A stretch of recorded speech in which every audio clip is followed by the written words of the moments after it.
Morning, guys. It's Alex. Sunday, October 25th, almost November, which it's crazy how fast time flies because I never would have thought November was almost here. Just sitting outside. It's not too beautiful, but the lighting's nice. It's a bit chilly, though. Not too much to say. I already told you guys about the Couch to 5K yesterday. I'm taking one of my I'm taking one of my rest days today because you're not supposed to run several days in a row, especially when they're more intense runs and stuff like that. So I don't have too much to talk about today. I figured, rather than have nothing to talk about, though, I'd mention I started doing a little bit of research into how to keep my beard less frizzy and more soft and stuff like that, and just more healthy.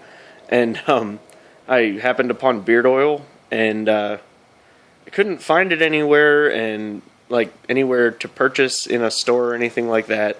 And I didn't really want to just order some random thing online just because I don't know what it would smell like or what it would, who made it or whatever, and they'd probably charge me way too much for it and stuff like that. So I just made it.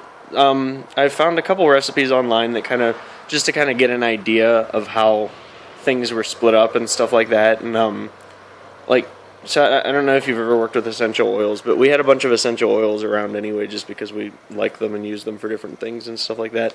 And when you're using them, if you're using a drop here or there for something, you could just use a drop of the essential oil. But to make them bulkier and also to lighten them up a little bit, because obviously essential oils, it's the very strong essence of whatever it is. So they're super strong.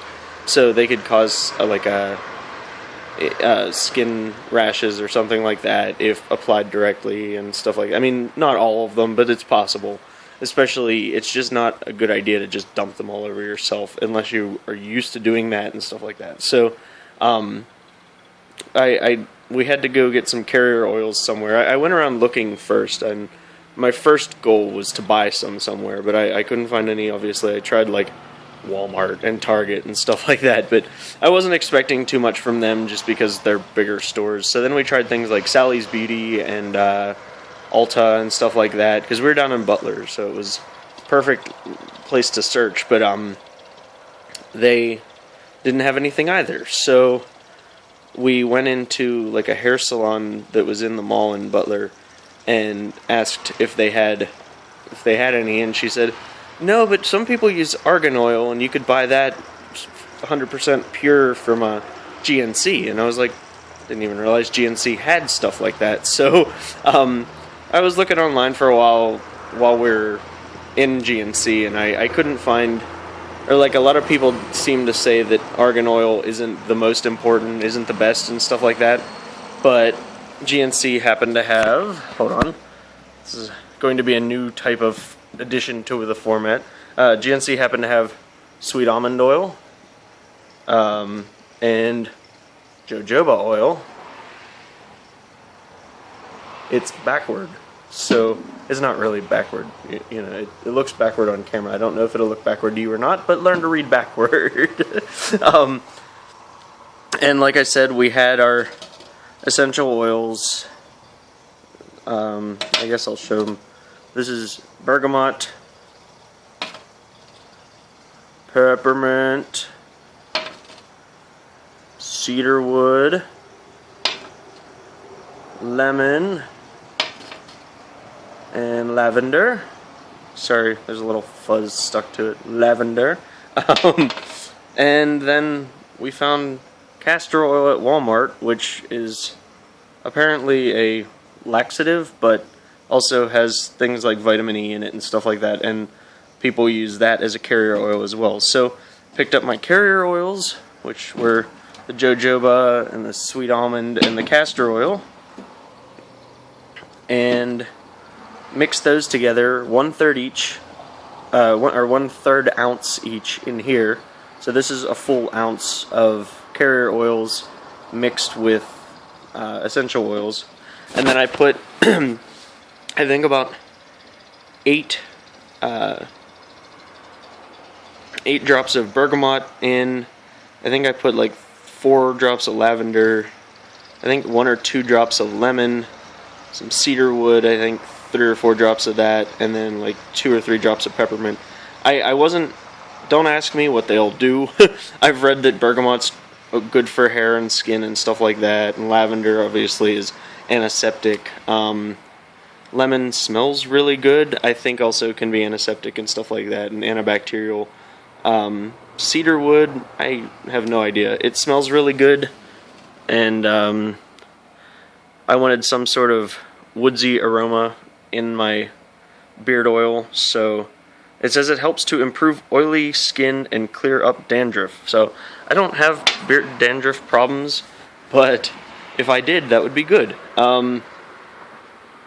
And then the peppermint is also an antiseptic, antibacterial. So a lot of them to help like clean out, the beard, keep it clean and keep it smelling good. Because like right now you can't smell me, but I can. I can smell like all these awesome smells mixed together. And yesterday lavender was pretty prominent, but I poured it on myself by accident. So that's why that was prominent.